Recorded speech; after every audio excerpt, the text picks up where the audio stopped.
Hey everybody, how's it going? My name is Rob Turley, your host at Down the Rabbit Hole podcast. Fantastic to have everybody here. I know it's been a little while since the last podcast released, but I get busy sometimes. Very, very busy. It's been nuts. But today I have a very, very special guest. His name is Mark Allen Roberts. He's an incredible guy. He is a sales sage, if you will, and he's done some incredible things throughout his career that, I can't attest to half of it, right? Because what you've done is incredible so far. Please tell us a little bit about yourself. I'm sure everybody would love to hear it. Thanks, Rob. I've been in sales and marketing about 36 years, a little bit more.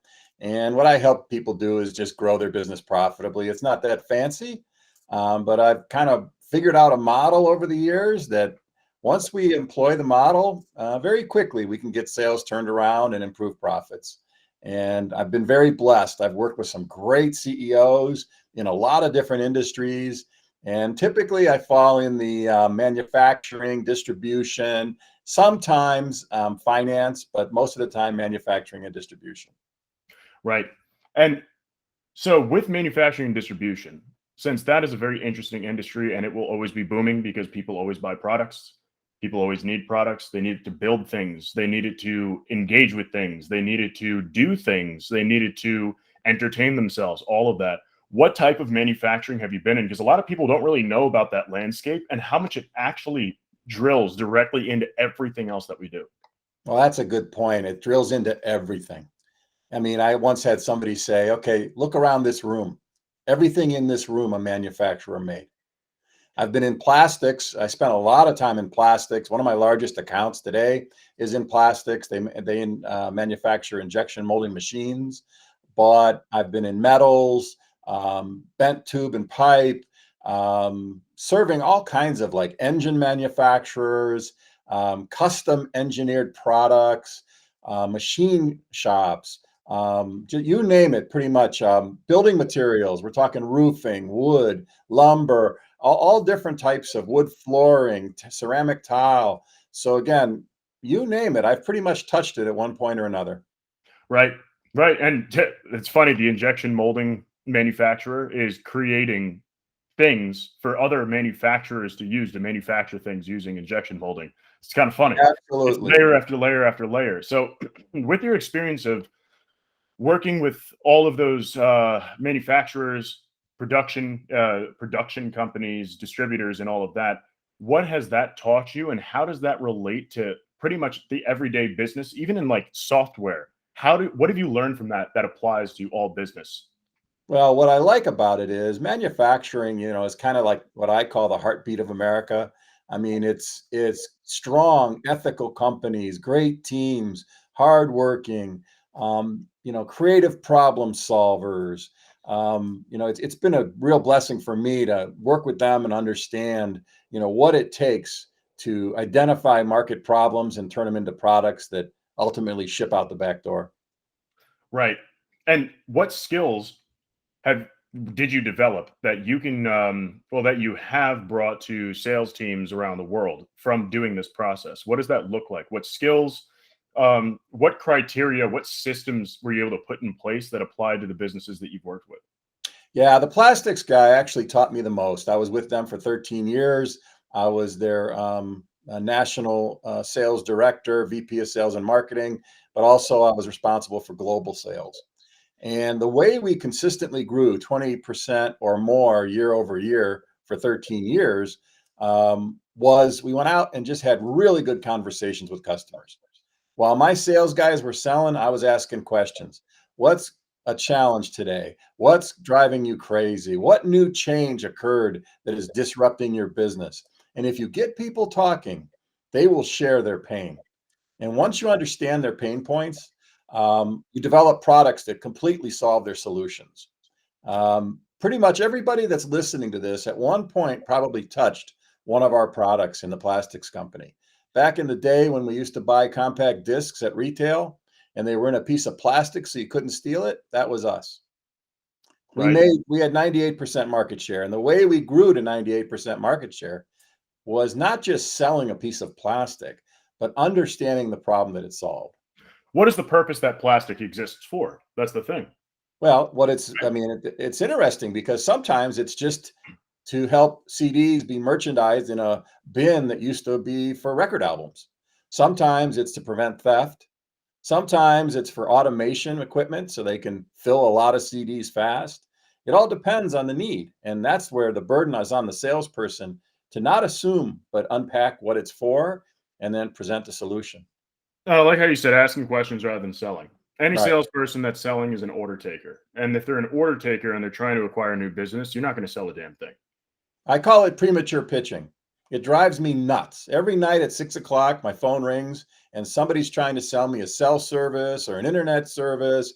They never even ask me a question. They're just pitching. That's not sales. Yeah. Hey, how's it going? I'm from so and so telecom, and I can save you 40% on your bill. It's like you don't even know what type of deal I have. You don't even know Right. what type of cell phone. I could be your customer, and your CRM's wrong, for God's sake. Right. I've Right? had that happen. Yeah, I've had that happen so many times. It's hilarious. It's always car insurance that does that to me. To update the CRM, no, but you know how it is. Now, moving forward from there, taking those skills, taking that, learning the customer, learning the problems, how has that directly affected what buying criteria even means to you? Right. What we're actually doing is gathering requirements. If anybody on the call, anybody on the podcast is from the product management discipline, I mean, what it's about is gathering really good requirements, what the client's struggles are, how it impacts their business, ideally, how it impacts their bottom line, and then coming back to them solutions, and then collaborating. Oh, we didn't get this just right. Okay, how would you want it changed? And then when you launch, you're not just throwing something over the fence and hoping it sells. You've got a market. And if you've done really good market verification prior to launch, the orders start rolling in. But that's where most people fail. They assume that they had a great conversation with one person. They invent a product to fix a problem, but they're not solving a market problem. So that's where the discipline of gathering requirements really comes into play. And again, I was so blessed to learn that early in my career. That little plastics company, by the way, when I joined, they were 4 million. When I left, we sold them for 300 million. Yeah, Another that's company, incredible. another company that makes custom vehicles for people in wheelchairs to be able to drive again. They were stuck at 14 million. When I left, it was 90 million. Did I do it? No, I just gathered information, and then we trained our salespeople how to speak the language of the customer. Right. And that's one of the hardest things to do is putting yourself in the shoes of the customer. How would they feel? How would you feel? That gets you out of the pitch mode too, and you get that mindset in place. It's Well, so tempting to just pitch because it's like, oh, this person is qualified. They're going to buy this. I should just give them the product. Here's the product. It's amazing. No. What problem are they trying to solve? If you have not discussed that and you just throw a product in their face, they're going to feel uncomfortable. It's this incredible thing called buyer safety that is constantly ignored. yeah, they call it, Buyer safety. I think it falls under the umbrella of psychological safety. But what it is when I do win-loss analysis, because part of my practice is we actually do market research for clients. And sometimes they'll ask me to do market win-loss analysis. I can't tell you how many times the buyers said, no, it wasn't price. I didn't think the person clearly understood what I needed. So what I ended up doing was I just took the lowest price because none of them seemed to understand what I needed. If you would have been the person that asked the questions, maybe got below the surface of the iceberg and asked really good, insightful questions, you would have had an unfair advantage. They just don't know how. And now that we're dealing with virtual, oh my goodness, talk about a skills gap. Yep, that's right. And that is the thing too, is that they're not asking enough questions or the right questions. And when you're talking about win-loss analysis, so win-loss analysis literally is my life, right? Oh, fun. Yeah, right. With artificial intelligence to mathematically determine ideal customer personas, right? Get it right on the dot, split it into micro personas, micro targeting, all that fun stuff, improve your lead gen effectiveness rate by 20, 30, 40x. It's pretty Right. incredible what you could do with the proper target. But when you're developing these personas, I mean, do you ever get into the place where you have to approach them and say, listen, you're dead wrong? Oh, quite often. Unfortunately, when I deal with CEOs, they'll say, but sales told me I have to lower my price 20%, 30%. But when I do the analysis and when I do the interviews, I'll never forget. I had one CEO on the phone. He was making a product out of different metals. And the customer said, actually, when it comes to price, his price is a steal. Don't tell them, but I probably would have paid more. Yeah. That same customer, when you look in the CRM, there's an entry that says we need to lower their price 30%. If you need to beg, borrow, or steal or discount, you are failing as a salesperson because price is not the answer. That's not it. People don't buy based off of price. They buy based off of an experience that you can deliver. They rent the outcome is what it is. There's such thing as overpriced, where if you're charging 10 Right. grand for something that's only ever worth $1,000, people won't buy it. If you made it 4,000, people may buy it if they find enough value in it, even though that's the common price. Price I look at as a personality. Do you want to be the luxurious elite solution? Do you want to be the mid-market, semi-affordable? It's the right choice to make. It's a good choice to make. You know, you've made a solid decision. Or do you want to be the cheap? Anybody can buy it. You need it. You could buy it. It works, but it's not all that great. But it doesn't matter because you need it and you don't have the budget for it. It's a personality choice. Is all it is. Well, and again, it's, not many of us on this call are selling gumballs, right?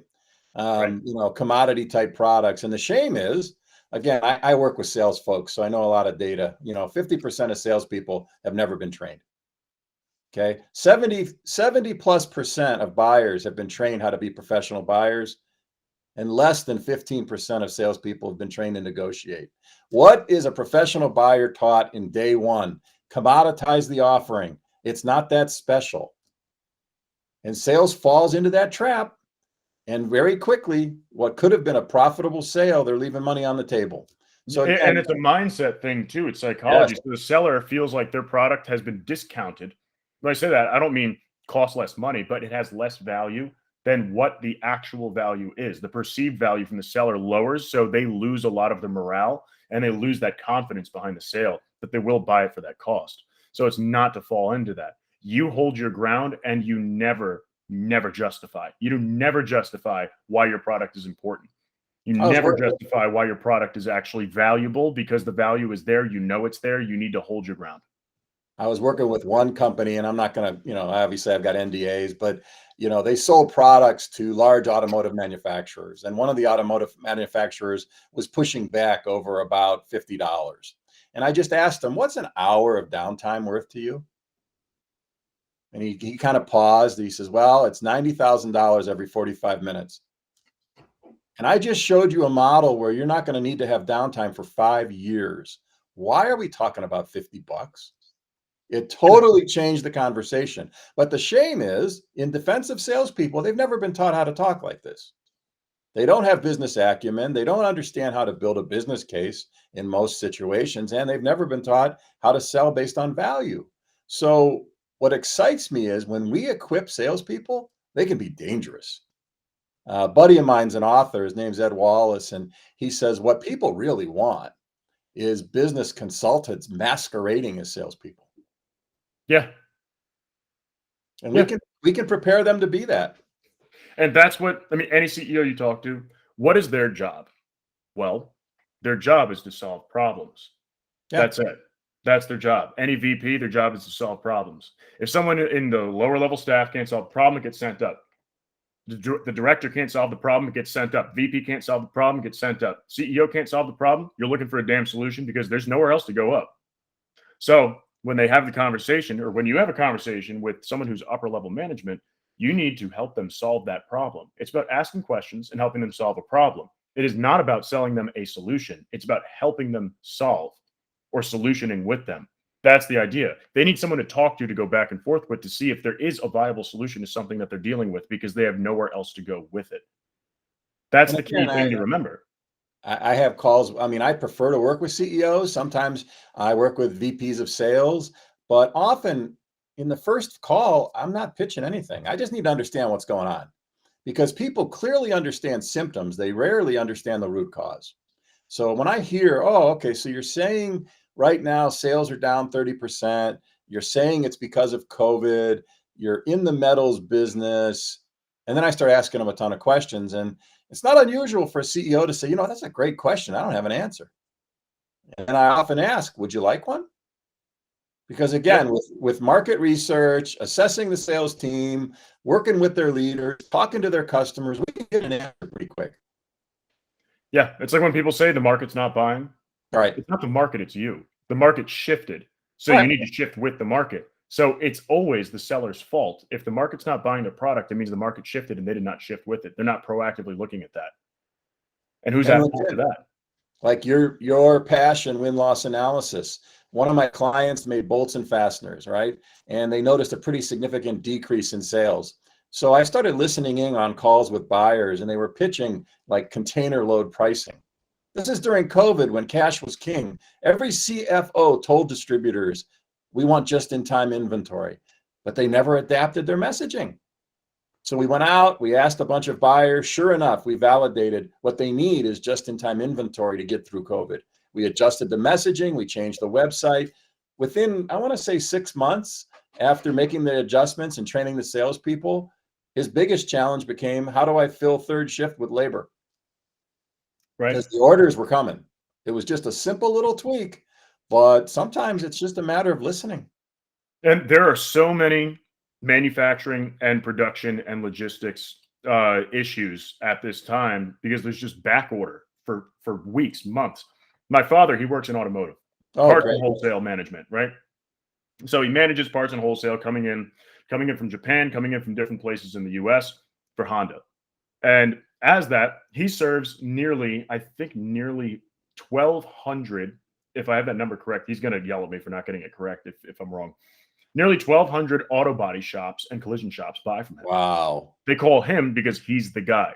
So it's the largest parts distribution in New York. And they deliver all the way down from upstate. So they're in upstate New York, into the city, down in New Jersey, all the way up to Syracuse, New York, and then some out to Ohio. That's nuts for just one place. Right. Absolutely crazy. He has nearly, I think, 2,000 orders on back order right now.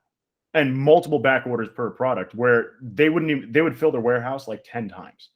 And they keep calling. Where is it? Listen, you will get it when you get it. You'll get it. We won't even call you. It'll just show up.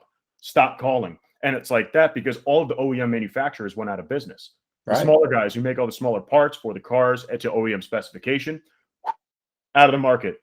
Nobody's making the parts. How are they supposed to get more? There may be one or two that are in business that can't produce it fast enough. And then the logistics issue adds into it. So that created a whole realm of issues and it created a whole demand that nobody ever saw coming. What would be some of the steps that you would have taken to prevent that from happening? Well, first of all, what you're describing is what I call the post-pandemic bubble. A lot of people are saying, Mark, I don't need any help with sales. We're rocking it right now. Matter of fact, my biggest challenge is I can't get enough product to ship. Okay. Let me ask you. How is that not a sales problem? Yeah. Let me understand something real quick. Is your success based on your abilities, your efficiency, your effectiveness, the skills of your team, or your competitors' inability to ship? Typically crickets. Well, I don't know. Well, as you make your plans for next year, don't you think you need to know? How many of those new accounts that are buying from you, and oh, by the way, a lot of times I'm seeing bad practices where they're actually selling it below margin on very limited supply, which is the opposite of strategic pricing. That's the opposite of how supply and demand works and money velocity. It's that's not how the economy works. And it's a symptom of a sales team that's being paid on revenue and not profit. But what I look at is, let's talk about segmenting your accounts. Who are your A accounts? I have a tool called the whale curve. I work with these data scientists, right? You don't want a sales guy like me doing your data, but I can tell you, 20% of your customers are generating 150 to 300% of your profits, but 20% every time price is law. Every time you ship, 20% of the people are profit leaking accounts. So if you have limited inventory, why are you letting that limited inventory go to an account that you're not making money at? Matter of fact, you're actually losing money. So one of the first things I do when I work with my distributors and manufacturers is we identify those 20% of customers and we either fix it or we fire the account. Which makes sense. It makes perfect sense. Sorry, the camera went out for a sec there. No, and again, you asked me, what would I do? Real important is have terms of trade by customer segment. If they're your large A account, it's okay to give them better service than somebody that spends $500 with you once every 3 years. It's okay. It's a mindset challenge. Oh no, we take pride. We treat everybody the same. Why? Yeah, that's not a sustainable thing. No. In any case whatsoever. I mean, And if again, someone buys something from you once, what, you're going to give them that 30% discount, that buddy price that you're giving someone who's spending $52 million with you? Why would you do that? well, and again, working with my analysts, they've taught me a lot. And one of the scary things is when they do that analysis on particular products based on price sensitivity. And what we'll often find is their largest accounts are not getting their best pricing. And some little guy, because of a salesperson who's never been taught to sell on value, is getting an amazing discount. Talk about a degree of risk. What if your largest account bought that guy? Do you really want to have that conversation on why they're paying 25% less than you? So No. again, you're a data guy, you get it, but everybody tells me this is so hard. There's so much data. Yeah, it is, but you gotta address it, right? Yeah, that's why I build artificial intelligence. My company Right, does, so that it can assess that on its own because it's way too complicated for us humans, or it takes millions of dollars and it takes a shitload of effort and a team of data scientists. A lot of people don't have those resources, or it's right, just a nightmare altogether. Why not solve it in a couple minutes? right. And that's the beauty of what you do is now you're not giving salespeople Excel spreadsheets with 1,400 line items and asking them to be a librarian and figure it out. You're giving them actionable data. Look, this doesn't make sense. Fix it. Yep. That's what salespeople are hungry for. This is where your gaps are in the CRM. This is who you should be targeting. Yep. These are the leads you should be generating, creating a filter before you even acquire or generate the leads so that you're only generating within your TAM, and then predictive analytics that can filter that and distill that down even further so that they're in your, what I like to call YAM, which I need to trademark, your addressable market, because you can never sell to the whole TAM. You're going to get 25% at best. Who are those 25% that resonate with you, your value prop, and your overall company and personal values? That's what's important, because people buy from the people they like, trust, and can relate to. If that can be measured, which it now can, Yes. that's the winning ticket right there. We don't need more leads. We need more quality leads, which means far less of them. There's Or 210 million people in America that are over the age of 18. Your TAM is probably 100,000 of those. Instead of slowly generating all 210 million Americans over a long period of time, spending millions of dollars, why not strategically generate that 100,000 and then build relationships, nurture, and actually understand what's going on so you can create those relationships, long-standing business, and just use and redeploy your resources exactly where they need to go so that it is a better experience for everybody. And that's why I originally engaged with you and your firm. What you do used to take me 6 to 8 months in the field doing it. But That is a great metric for me to know, actually. Thank you. at least we were doing it. But by the time we did it, how many dollars were lost if we would have had a tool, right? Right. So again, it's not about working harder, it's about working smarter. And it drives me crazy when my accounts tell me, "Oh, my sales guys are so busy." Okay, what are they busy doing? They're busy calling people who don't give a shit, telling them no, and doing research and doing pre-call planning on contacts and individuals that are not actually even fit to speak with them. Why not pre-qualify if you can pre-qualify? And what they consider pre-qualification is, no, it's a SaaS company. It's in the US. And yeah, it's over the size of 250 people and does at least 5 million in revenue. Great. Okay, great. Perfect fit. We could sell them. No. Oh, by the way, the guy takes my phone calls. I love that guy. Have you sold him? No. So what one of my clients, again, everything I do is like industrial products a lot of times. And I started looking through the CRM and I'm like, this is interesting. As an outsider, are you guys aware that when you guys talk to quality, your close rate is about 80%? Yeah. No, really? I'm like, yeah. So we actually changed, that persona to be quality for that particular product. And we entered new businesses by calling the quality manager. Hey, what kind of struggles are you having with this particular product line? Oh, don't even get me started. Well, would you like to work with an ISO company that, da, da, da. All of a sudden, that person became our internal champion. We won more new business just by looking at it and figuring out who's the right person to call. That's right. And it's often not the budget holder or the end decision maker, which is what we've been trying to prove. And it drives us nuts. It's hard for people to actually digest that, where, we have somebody that we work with. And after doing our analytics, we were saying, okay, you want to be speaking to the director of IT. Yep. Why the hell would I speak to them? I need to talk to the CEO or I need to talk to the CFO, or I need to talk to the CDO. Those are the people with the decision-making power. That's who we contact because that's where it's going to end. It's like, well, according to what we can see from the AI, you need to be contacting the IT director, period. That's it. And then they refuse. They did it. Oh, wow. Conversations are happening. They're working their way in, all that good stuff. And then how to multi-thread your way in there too. Also the compliance manager, really good fit too. That was second in line. When they started doing that, it became easier to get in, easier to close, and they started really being able to do it. So for lack of a better term, finding that champion, right? What we do is predict which individual within a business is most likely to become your champion. That's it. Simple as that. And from an ABM approach, that's great because you've seen probably plenty of this in production. All right, everybody within this company that needs to be procuring this type of stuff, we're going to just send a massive campaign out to everyone within that business so everybody can be aware of and see that we exist and that we're here. And the person who's the right person, they're just going to reach out to us because everybody's going to love it. No, they're talking internally like, hey, you keep getting emails from this asshole. You keep getting spammed by this guy. He goes, oh, it's the same guy. Talking internally, brand damage on top of brand damage on top of brand damage. Right. Why do you want brand damage? It's more effective than just randomly picking people and calling them like it used to be. ABM's the next step toward progress. But then after that, it's PBM, people-based marketing. The individual person that is going to resonate with the message, not only with the message at a human level, but at a business level and at a pain level. That's the goal, is to get there. And so with I'm very interested in what you do because you do what we do except manually. And I'm not sure what that would even entail. For you to discover who those champions are, what do you have to go through to even discover that in a manual way? Yeah, like I mentioned, I have a 3-step process. Number one, I talk to your customers. I interview your customers, and I think we discussed on earlier calls. I had a client recently give me data out of their CRM, and 60% of the entries were wrong. Okay, that's a symptom of another problem that we could have trained through. Then I work on the assessment of their sales team.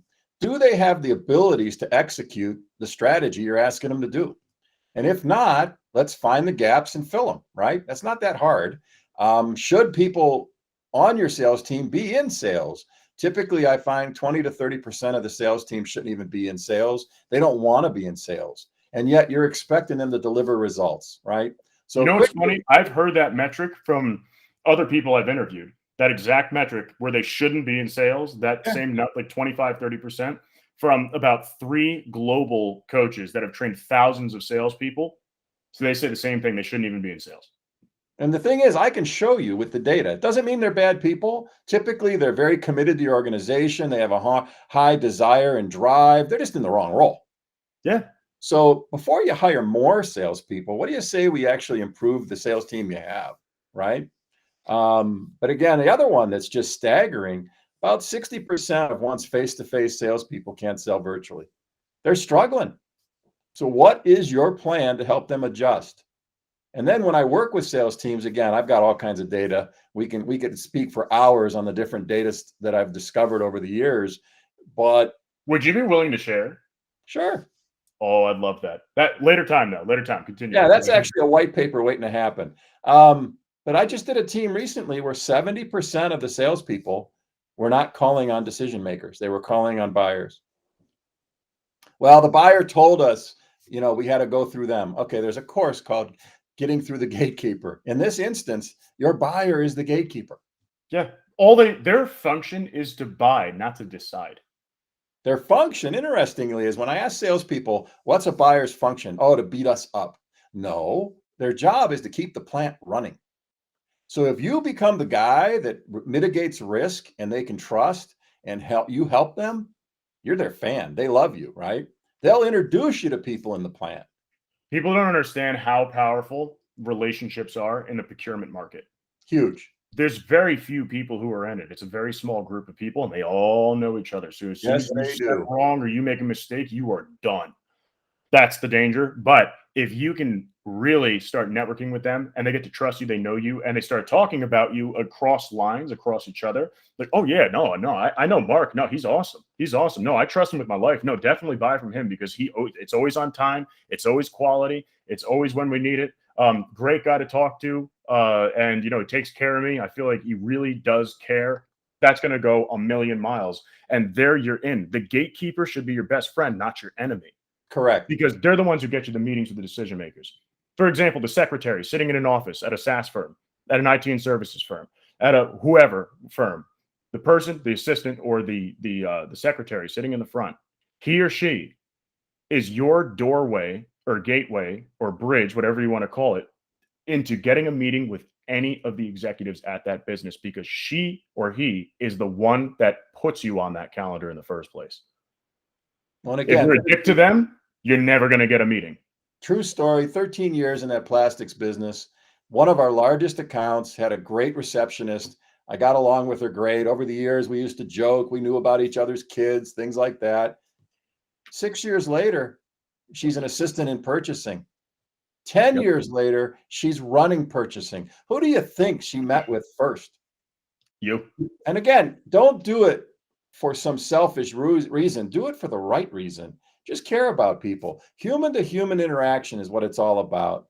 You talk to buyers right now. I mean, they're done with reps, right? Pitching, trying to hit their numbers. I call them commission junkies, right? You can tell on the phone they're only about themselves. But the thing is, they're quite literally wired like that, because if they don't are. hit that commission goal that they need to, they're not getting the amount of money they need to live properly. Also, if they don't hit that quota, they're going to lose their job. But the quotas are built for a high volume driven, sloppy sales process, spray and pray. Yep. When we need to be backing up, we don't need more leads. Again, we need higher quality conversations that lead to relationships. I don't know when the market's going to get this through its thick skull, but it's just more. And I don't want to talk shit against these companies, because these platforms can be used for good. But like Outreach.io, it is literally a spam engine. It's an email spam engine. But that's because people are using it that way. It could be used so strategically. Like, people use our technology. They can use it so strategically that we've seen in these sequencing applications, some of our clients, they're hitting 57% reply rates. Wow. With automated sequences, for God's sakes. Right. What the hell is that? That's insanity. That's Right. the thing. Or auto and parallel assisted dialers. One of our sales outsourcing company partners that we work with, for their clients and for themselves, they're hitting nearly 7.9% effective conversation rate. Wow. That is ungodly. Effective conversation rate while cold calling is 0.1% to 0.5% range is average. The elite cold callers will hit like a 1 to 1.5%. This is outperforming even that high end by what, 4.5x? Well, and it all starts with making sure you have the right person to call in the first place. Don't just call anybody that'll fog a mirror, right? And again, you kept saying more leads, right? One of the things that just drives me crazy when I work with teams is I need more leads. And then we do a little bit of analysis. What happened to the 4,000 leads last quarter? Let me just check on it. 70% in one firm were disqualified by the salesperson. They never even picked up the phone. So, okay. There is no evidence or empirical information that means that they are disqualified by any means necessary. They just give up after 3 to 5 touches. They didn't pick up the phone. They didn't answer the email after 3 to 5. Yeah, no, they're done. Right now, it's actually higher than this, the new metric. I don't remember the new metric, but last year, approximately 16 touches or greater to get someone's attention for them to respond to you. Now it's somewhere in the 20s or 30s, around there. I'd have to look it up again, but it is absurd how many it takes. So if you have 4,000 leads as a salesperson, you're going to keep moving on because you need new ones. You don't know what's going on. If that was filtered down to 200 for you to focus on, keep reaching out to them. Keep reaching out to them. Curate content that is relevant to them. Relevance is everything. Meaningfulness is everything. And that's what people need to get. Just like what you're saying right there. I hope you're alluding to that, because that's... Yes. Yeah, and it's about understanding their business, right? I have a client out on the West Coast, and they sell HR training. I mean, but long story short, one of the things they sell is diversity training. There was an article in Wall Street Journal about companies that have diverse boards are X% more profitable than companies that aren't diverse. Anyways, I grabbed the article, I sent it to them, and they're like, well, what's in it for you? Nothing. We had a conversation. You said a big part of your business was selling diversity training. I thought this would help you guys sell more training. Well, I don't understand. How do you make commission? I don't. I'm here to help you with what I talked about. But you said you had a problem getting more meetings, talking about diversity training. I just gave you a tool to do it. I hope, I'm in this for the long haul. And that is such a refreshing approach, right? And like you said, 12, 16 messages, 20 messages. But the fun part is if you hang in there, the close rates become exponential if you hang in there. That's right. And that's the thing. And you can connect with them even if they're not ready yet. I hate it when people say that, they have a call, goes great, super qualified. We're not going to be ready for that in 6 months. What do? Instead of tasking the CRM, they call them 6 months later. Right. What relationship have you built in that time? Nothing. If anything, they don't even know who you are, or you feel like you never gave a shit in the first place. You just want their money. You have their hand in their pocketbook, period. Yeah. It feels like you're in it for you, not them. People are always into where are the people who are the active buyers right now? They're actively looking. That's the sweet spot. That's where all the shark-infested waters are. There's blood, guts, and fins flying all over the place. All the competitors are ravenous, trying to rip this guy to pieces, right? That's not where you want to be. It's the passive looking before they're ready to buy in the first place. Absolutely. They're just looking at all that. That gives you the time and the advantage. Rather than using time against you, we need to find people ready to buy now. That's throwing darts at a dartboard blindfolded. And it's harder to sell them unless they don't feel like even shopping around. They're just looking for the first damn solution that hits them in the face. The end. You're lucky. Or you have to discount, right? Beg, borrow, steal, whatever you have to do. Cannibalize next quarter. Doesn't matter. So the key is build that relationship, nurture them. Don't focus on 3,000 other people because then you are ignoring them blatantly. Don't throw them into an automation sequence. They know it's automated. Yeah. Create that value, talk to them. So identify who, and then continuously nurture so that when they get into that active buying cycle, they won't even be shopping around. They're just going to call you. They'll be like, hey, Mark, I'm ready. Well, and again, I call your customers. That's part of my service. I have to understand what's important to them. How do they buy? What do they buy? What process they use to buy? And then I have your sales process mirror the way buyers want to buy. And less than 3% of buyers are actively searching for a solution right now. Yeah, probably. So, talk about a numbers game. However, everybody wants to improve and mitigate risk. 70% of buyers are wired to mitigate risk. 30% are trying to be innovative. So if you really want to talk numbers, how do you mitigate risk? You're going to have conversations if you can share how you mitigate risk. Yeah. And not even labeling it as risk mitigation that could also push people away too. Correct. Where it's just having a conversation around what are you going to do so that you could drive certainty. What do businesses want? They want revenue and they want certainty behind that revenue. Period. Well, That's and identify, I mean, again, with your AI background, what trigger events create opportunities, right? Sometimes new purchasing manager. Well, they want to create a new department. They want to become innovative. They want to save 5% of total cost. A trigger event would be a new person in purchasing, right? What other trigger events? Well, we don't deal with intent data because Right. most of the people that we work with, we actually love intent data companies because we could partner with them. They do the when, the what, and the where, right? Right. That's what they solve. We solve the who. That's the biggest missing piece. So I have a bunch of clients that use intent data before they met us, and they Right. were getting marginal, if not no results whatsoever. They're like, this is crap. I'm like, no, it's not crap. It's just misunderstood. When they added our psychographic level data and what we do behind it, they were able to find out which companies were looking. Sure, the accounts, the keywords, everything like that. But then we would identify precisely which person should be the champion within that business. That way, you're not just calling on them and to see if they actually do qualify in the first place. They may be looking for it, but who? We do the who. And we do have some behavioral metrics that we use, but really the trigger that's the most important is what is the seniority that they have been in that position for? How long have they been in their position? Right. The system will know, yes, they've been there for a year or less. That's what you want to be targeting. So you can easily search for that and it's good to go. The rest of it has to do with their skills, their interests, their values, their aspirations, their geography, talking about what their title is, what their background is in, what level of education they have, and so on. So they resonate with the value prop, with your morals, values, so on.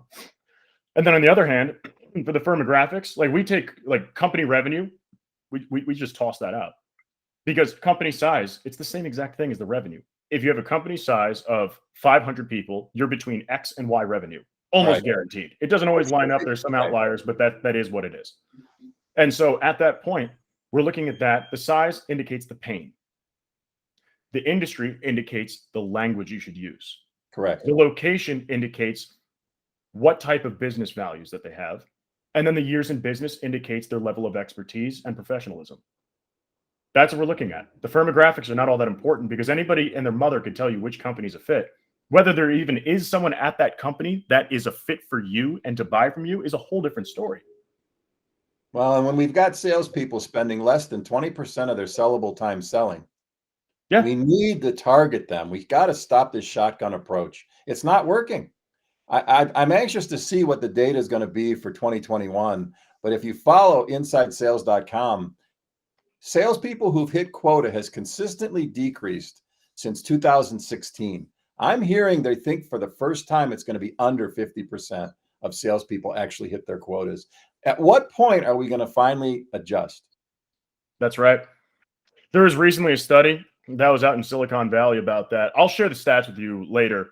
All right. And if anybody that's listening wants to hear them, I can share them with you. All you have to do is just hit me up on LinkedIn or whatever it may be. But I can share those stats with you. It's terrifying. I think so. If I have this right, 70% of salespeople are not hitting quota. Wow. And then 70% of AEs are hitting only 80% of their quota. Talk about frustrating a bunch of CEOs and CFOs with a ROI mindset, right? Yeah, I need to check on those stats though. So anybody listening to that, take that for a grain of rice. It's somewhere close to that. I could share it with everybody later. Do not want to put myself on the line for that. And I know I can also cite who did the research too when the time comes. Well, and again, a lot of the CEOs that I work with grew up through operations and finance. And what they really want and need is sales to run like a plant. Yeah. And my challenge to them is, okay, if your plant wasn't running well, would you just look at product on the dock that's about to ship? Or would you walk through the entire process and make sure everybody's trained and they have the right tools, right systems? Well, yeah, that's what I would do. Are you doing that with sales? Well, and that's where I get the strategic pause, right? That's where sales enablement comes in. That's where sales enablement comes in. Nobody knows what it is. And then sales ops, sales operations. Yes. Leading into rev ops, leading into market ops. Those are all things that are absolutely necessary. And a non-hygienic CRM leads to all these problems. You can have the most customer-centric approach in the world. They love you. You're doing great business. Why aren't we growing? It's because you have not operationalized the back-end process and the intelligence behind the whole plan process moving forward. That's one of the biggest gaps. And I preach this to businesses all the time. Do a gap analysis of your CRM. I literally offer that as a service. Do a gap analysis. And it's not based off of reports, because if the data is dirty enough or it's not in the right place, you literally cannot build a report in a CRM because mathematically it's impossible because it cannot fit in a graph. Right. It doesn't work. How are you going to tell? You need to see it in a granular way. They don't show any granular ways. It's just all calculations. That doesn't exist in a reporting platform. And again, I do an analysis of pipeline when I do a sales assessment of a team. And it shocks me how bad pipelines are today. And a quick question I ask CEOs is, look, you're going into a board meeting, your sales leader just gave you a forecast. How much do you discount it? Yeah, do you believe it? What do you mean? Well, you don't believe it. So how much are you discounting it? 20%, 15%, 30%? Well, you're making me uncomfortable. Yeah, I know. My whole point is, what if you had something you could count on? Because right now, salespeople are doing what they're being told to do. They're doing what they're compensated to do. If they're compensated to have 50 calls a day, they're having them. You don't know the quality of those calls. No. And a lot of them do that ghost call is what they call it, where they call and then they just hang up just so to show that it was a call. Even if the person picks up, they're just trying to get through the quota. They burn through it and then they just sit there and play video games. So again, I think it's a tremendous opportunity. I'm not bashing salespeople. I am a salesperson, card carrying, right? Same here. Sales 36 years. It's just that it's time for us to adapt. If you were running a plant today, you wouldn't be running it the way you ran a plant in 1930, unless, of course, it was highly efficient and effective. If I'm not seeing a lot of sales teams that are highly efficient and effective today. They're highly efficient, but it's negligible effectiveness. And how effective are they? And what would having your sales team be effective be worth to your bottom line? And more importantly, how long is it going to take? Those are the questions I help answer for people. The average sales team out there as far as effectiveness goes, from cold outreach to close is far below 1%. What would it be? What would happen if that far below 1% turned to 5%? Well, you either 20, 10, or at least 5x'd your revenue. Right. Just from having a 5% effectiveness rate. Why aren't we becoming effective? That's my question. How come if you ran any other part of the business, compliance, operations, a medical staff, anything, HR, at a less than 1% effectiveness rate, you would be in jail. Right. Accounting, jail. Oh, definitely Legal, jail. Like anything at that level of efficiency is complete blasphemy. It's nonsense. It's completely it's insanity. Meanwhile, we say, oh yeah, that's fine. It's just sales. That's the way it goes. Just complacency. Well, and that's because a lot of CEOs describe sales as like this dark art, like it's the Wizard of Oz behind the curtain, you know what I mean? But actually, it's time that they pull the curtain behind and see what's going on. It's time that they look at the data that they would get for their plant, and if they can't get the data, hire somebody to get it for you. Because if you're in business and you survived the pandemic, you have a smart team. They just don't have current data. Because That's right. current data in With front of that them, data, ineffective marketing, sales data drives marketing. Marketing feeds Absolutely. sales, but sales need to track the data, track what the responses are. Why do people buy from us? All that stuff is so important because that all feeds the marketing team. The people who effectively buy from that company, they buy from the sales team. The marketing team shouldn't be targeting people who are interested in building a community around that. They should be targeting the people that the salespeople have the ability to sell to and that your business does business with. Period. Absolutely. Just because you won't get 10 million impressions, you'll get 20,000 impressions. Would you rather have 10 million impressions and one sale? Or would you rather have 20,000 impressions and have 20 sales? And that's where you have to track the right metric. Right. It's all about marketing is to feed the sales team to increase conversion. It's not about how many eyes are on your shit. And that's why some people say, Mark, I see in your past you were the VP of sales and marketing. I don't think that's a good title. Well, actually, I think it's the best title. Yeah. Marketing should be giving sales the tools to close business. Marketing and sales should not be in pillars like they are. No, the two silos. One congruent thing. And it's just like Justin Michael talks about his whole purpose behind GTM, that whole business and hype cycle that he's created recently, is to make it so marketing and sales work together as one unit. And that's the way it always should have been. How is marketing supposed to help sales if they don't talk? How is sales supposed to help marketing feed them if they're not communicating, if they're not tracking the data, if they're not working together? They have two separate objectives, and those objectives often bounce off of each other. And on that note, we're out of time here. I think it was a good place to leave off. But Mark, I want to say thank you so much for coming here. What's the best place for people to find you if they'd like to talk to you? Well, what's fun is, again, leveraging the internet. If you Google fix sales problems, I'm number one in the world. But again, you can always look at my website, outbsalessolutions.com, my brand new site. And I'd love to get into conversations. I'm very active on LinkedIn. I love connecting with people on LinkedIn, hearing about the problems that they're struggling with. And then I create programs and training and systems to solve those problems. So really enjoyed our time together today, and make sure and send me the link. I'll share it in my community. Absolutely. So you hear that, everybody. Had a great time here. Mark and I are two of a kind here. A lot of similar thoughts and processes that we like to look at. So it's great to see that. But I want to thank everybody for listening. Again, this is DTRH Podcast. I'm your host, Rob Turley. This is brought to you by White Rabbit Intel, where you can know more, win more, and close often with a targeting engine that is pretty much quite incredible, if I'd say so myself. But I may have a little bit of bias on that, right? But thank you so much. If you're going to share or post anything about this, please use hashtag DTRH podcast and tag me, because I will always engage and help you get that content that you posted more views, right? That's the least I can do. Anyway, thank you so much and have a great night. If you enjoyed this episode, follow Down the Rabbit Hole podcast for new episodes weekly on Podbean, Spotify, Apple Podcasts, Google Podcasts, Amazon Music, Pandora, and YouTube. If you'd like to apply to be featured on the podcast or recommend a featured guest, please feel free to email us at theteam@whiterabbitintel.com.